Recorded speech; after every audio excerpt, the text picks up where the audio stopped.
to our channel. Today Bible verse in Tamil.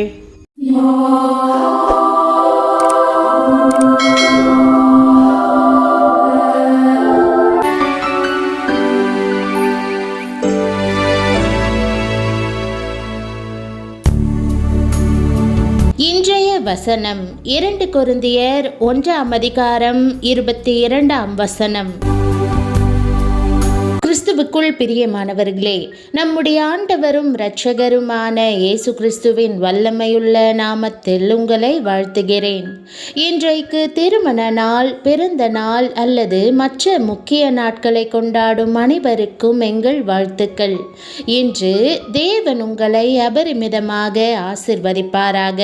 தேவன் நம்மை தமது பரிசுத்த ஆவியினால் நிரப்பியதன் மூலம் தமக்கு சொந்தமென்ற முத்திரையை நம்மேல் போட்டிருக்கிறார். நாம் அவருடையவர்கள். அனைவரும் காணும்படியாக அவருடைய மகிமை நம் மூலமாக பிரகாசிக்கிறது. பிரியமானவர்களே, நீங்கள் இயேசுவுக்கு சொந்தமானவர். அவர் நம்மை முத்திரித்து நம்முடைய இருதயங்களில் ஆவி என்னும் அச்சாரத்தையும் கொடுத்திருக்கிறார் என்பதே இன்றைக்கான வாக்குத்தத்தமாய் இருக்கிறது. ஆம், நீங்களும் நானும் இயேசுவுக்கு சொந்தமானவர்கள். தேவன் உங்களை தமக்கு சொந்தமானவர் என்று காட்டும்படி பரிசுத்த ஆவியானவரே உங்கள் மேல் தேவ முத்திரையாக இருக்கிறார். உங்கள் இரட்சிப்புக்கும் அவரே உறுதியாய் அச்சாரமாய் விளங்குகிறார். தேவனுடைய வீட்டார் என்பதற்கு அடையாளமாக அவர் தமது ஆவியாகிய பரிசுத்த ஆவியானவரை நம்முடைய உள்ளங்களில் அச்சாரமாக வைத்திருக்கிறார். தேவ ஆவியானவர் நமக்குள் பொக்கிஷமாக இருக்கிறார். அவர் நம் உள்ளங்களில் வாசம் பண்ணுவதால் நம்முடைய சரீரங்கள் பரிசுத்த ஆவியானவரின் ஆலயமாக இருக்கிறது. அவர் மூலமாக தேவன் தம்முடைய முத்திரையை நம்மேல் போட்டிருக்கிறார். இன்றைக்கு உங்கள் உள்ளத்தை உயர்த்தி இயேசுவிடம், ஆண்டவரே, என்னை பரிசுத்த ஆவியினால் நிரப்பும். உம்முடைய ஆவியானவர் எனக்குள் தங்குவாராக. என் வாழ்க்கையில் தேவ பொக்கிஷமாக விளங்குவாராக என்று கேளுங்கள். ஆம், பரிசுத்த ஆவியானவரே நமக்குள் தேவனுடைய விலையேற பெற்ற பொக்கிஷமாக விளங்குகிறார். பழைய காலத்தில் மக்கள் நதிக்கரையோரமாக தங்கத்தை தேடி செல்வர். தங்கம் உறைந்திருக்கும் பாறைகளுள்ள மலைகளிலிருந்து பாய்ந்து வரும் ஆற்றில் தங்க துகள்கள் காணப்படும். தங்கத்தை தேடி செல்கிறவர்கள் அந்த சிறு துகள்களை பொறுமையாக சேகரித்து தங்கள் பைகளுக்குள் வைத்துக் கொள்வார்கள். அந்த பைகளை அவர்கள் தோள்களில் சுமந்தபடி அடுத்துள்ள கிராமத்திற்கு செல்லும் போது அங்குள்ள ஜனங்கள், உங்களுக்கு தங்கம் கிடைத்துவிட்டதா என்று ஆச்சரியத்துடன் விசாரிப்பார்கள். இவர்கள், உங்களுக்கு எப்படி தெரியும் என்று கேட்பார்கள். கிராமத்து மக்கள் சிரித்துக்கொண்டே, உங்கள் முகங்கள் தங்கம் போல் ஜொலிக்கிறதே என்று கூறுவார்கள். தங்கப்படிவுகளை தாங்கள் எடுத்ததால் முகங்களில் பிரகாசிப்பதை அவர்கள் அறியாதிருப்பார்கள். பிரியமானவர்களே, இன்றைக்கு பரிசுத்த ஆவியாகிய பொக்கிஷத்தை பெற்றிருக்கிறீர்கள். இயேசுவின் முத்திரை உங்கள் மேல் போடப்பட்டுள்ளது. உங்கள் முகம் அவரது பிரசன்னத்தால் பிரகாசிக்கிறது. இயேசுவுக்குள் எல்லா ஆசீர்வாதங்களும் உங்களுக்கு உரியவையாயிருக்கிறபடியினால் சந்தோஷத்துடன் அவரை சுமந்து செல்லுங்கள். அவரது தெய்வீக மகிமை உங்கள் மூலமாக பிரகாசித்து உங்கள் வாழ்க்கையை ஒளி வீசும்படி செய்யும். தேவன் தம்முடைய முத்திரையை உங்கள் மேல் போட்டு பரிசுத்த ஆவியாகிய பொக்கிஷத்தை உங்களுக்குள் வைத்திருக்கிறார். இயேசுவால் பிரகாசித்திடுங்கள். தேவன் தாம் நம்மை சொந்தமாக்கிக் கொண்டிருக்கிறார் என்பதையும், நாம் அவருக்கு சொந்தமானவர்கள் என்பதையும், நாம் அவரிடமிருந்து எல்லா நன்மைகளையும் சுதந்தரித்திருக்கிறோம் என்பதையும் காட்டும்படியாக நம் மேல் ஒரு முத்திரையை போட்டிருக்கிறார். தேவன் நம் இருதயங்களில் தந்தருளியுள்ள பரிசுத்த ஆவியானவர் மூலமாக இந்த முத்திரை உறுதிப்படுத்தப்படுகிறது. முத்திரையாகிய பரிசுத்த ஆவியானவர் தேவனுடைய நீதிக்கு நேராக நம்மை வழிநடத்துகிறார். பிசாசு நம் வாழ்வுக்குள் கொண்டு வர முயற்சிக்கும் தீமையிலிருந்து நம்மை காக்கிறார். பாவ சோதனைகளிலிருந்து நம்மை பாதுகாக்கும் கேடகமாய் விளங்குகிறார். ஆகவே நாமே சுயமாக நீதியுள்ள வாழ்க்கை நடத்த முயற்சிக்க கூடாது. ஏதோ சில நல்ல காரியங்களை செய்வது தேவனுக்கு முன்பாக எல்லாவற்றையும் ஏற்றதாக மாற்றிவிடும் என்றோ, நாம் ஆலயத்தில் அல்லது போதகருக்கு உதவி செய்வது தேவனுக்கு மகிழ்ச்சியாயிருக்கும் என்றோ நாம் எண்ணிவிடக்கூடாது. பாவத்தை மேற்கொள்வதற்கும் நம் வாழ்க்கையில் தேவனுடைய நீதியுள்ள சித்தத்தை செய்யவும் பரிசுத்த ஆவியானவர் நமக்கு அவசியம். தேவனுக்கு முன்பாக சுத்தமான வாழ்க்கையை நடத்துவதற்கு அவரே நமக்கு உதவி செய்கிறார். ஆகவே ஆண்டவரிடம் கிருபையை கேளுங்கள். எல்லா சூழ்நிலைகளிலும் உங்களை வழிநடத்தும் பரிசுத்த ஆவியானவரின் சத்தத்தை நீங்கள் கேட்பீர்கள்.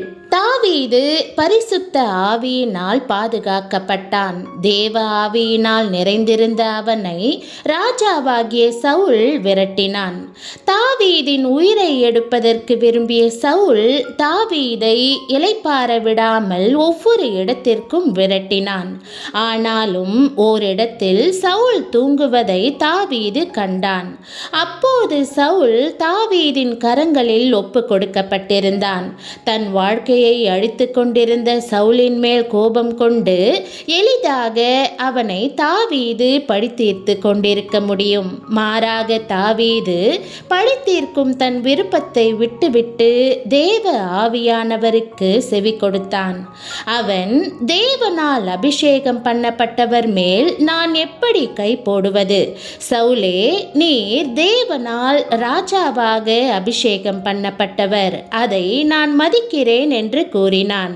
நாம் சரியான முடிவுகளை எடுப்பதற்கு பரிசுத்த ஆவியானவர் எப்படி நம்மை வழிநடத்துகிறார் என்பதை இது காட்டுகிறது. பதிலுக்கு சவுல் தாவீதை வாழ்த்தி, தாவீது தேவனால் நியமிக்கப்பட்டவன், அபிஷேகம் பண்ணப்பட்டவன் என்பதை ஏற்றுக்கொண்டான். வேதாகமத்தில் காணப்படும் இந்த சம்பவம் நம்முடைய சிறிய கீழ்ப்படிதலும் இவ்வுலகின் ராஜாக்களுக்கு மேலாக நம்மை உயர்த்தும் என்பதை காட்டுகிறது. தேவனுக்கு கீழ்ப்படிவதையும் அவருக்கு முன்பாக பரிசுத்தமாக வாழ்வதையும் அவருடைய இரக்கத்திற்காக கெஞ்சுவதையும் மேலானதாக கருதுவோம்.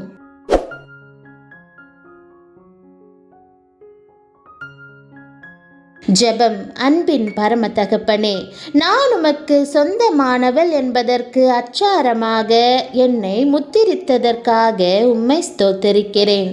பரிசுத்தமாக வாழ்வதற்கு அச்சாரமாக நீர் பரிசுத்த ஆவியானவரை கொடுத்திருப்பதற்காக உம்மை ஸ்தோத்தரிக்கிறேன். பரிசுத்தமாக வாழும்படி உம்முடைய ஆவியானவர் எனக்கு போதிக்க வேண்டும் என்று ஜெபிக்கிறேன். விலையேற பெற்ற பரிசுத்த ஆவியானவரே, நான் உம்மை வரவேற்கிறேன். தயவாய் என்னை உம்முடைய பிரசன்னத்தினால் நிறைத்து வழி நடத்தும். எனக்குள் வாசம் பண்ணும். பரிசுத்தமும் நீதியுமாய் வாழ்வதற்கு என்னை நடத்தும்.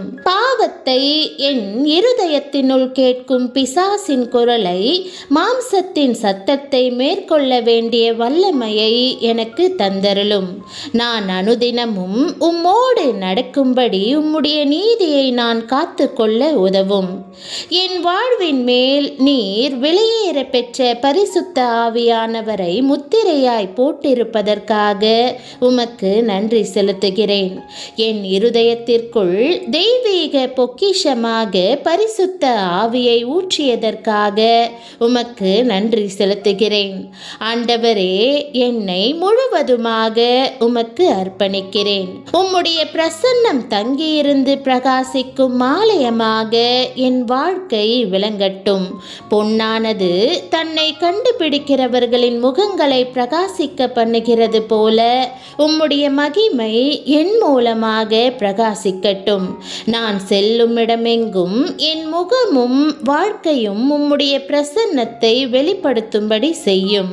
இயேசுவை சந்தோஷத்துடன் சுமந்து சென்று அவருடைய ஆசீர்வாதங்களை மற்றவர்களுடன் பகிர்ந்து கொள்ள உதவும். கிறிஸ்து இயேசுவுக்குள் உம்முடைய ஆசீர்வாதங்கள் அனைத்தும் எனக்குரியவையாகும் என்ற வாக்குதத்தத்தில் களி கூறுகிறேன். ஆண்டவரே, நான் முத்திரிக்கப்பட்டு நிரப்பப்பட்டு உமது மகிமைக்காக பிரகாசிக்கிறவளும் உமக்கு சொந்தமானவளுமாயிருக்கிறேன் என்று அறிக்கையிட்டு இயேசுவின் நாமத்தில் ஜெபிக்கிறேன் நல்ல பிதாவே, ஆமேன். என் ஆத்துமாவே கர்த்தரை ஸ்தோத்திரி, என் முழு உள்ளமே அவருடைய பரிசுத்த நாமத்தை ஸ்தோத்திரி. என் ஆத்துமாவே கர்த்தரை ஸ்தோத்திரி, அவர் செய்த சகல உபகாரங்களையும் மறவாதே, ஆமேன். கர்த்தராகிய இயேசு கிறிஸ்துவினுடைய கிருபையும் தேவனுடைய அன்பும் பரிசுத்த ஆவியினுடைய ஐக்கியமும் உங்கள் அனைவரோடும் கூட இருப்பதாக, ஆமேன். தேவனுடைய நாமம் மகிமைப்படுவதாக, ஆமேன்.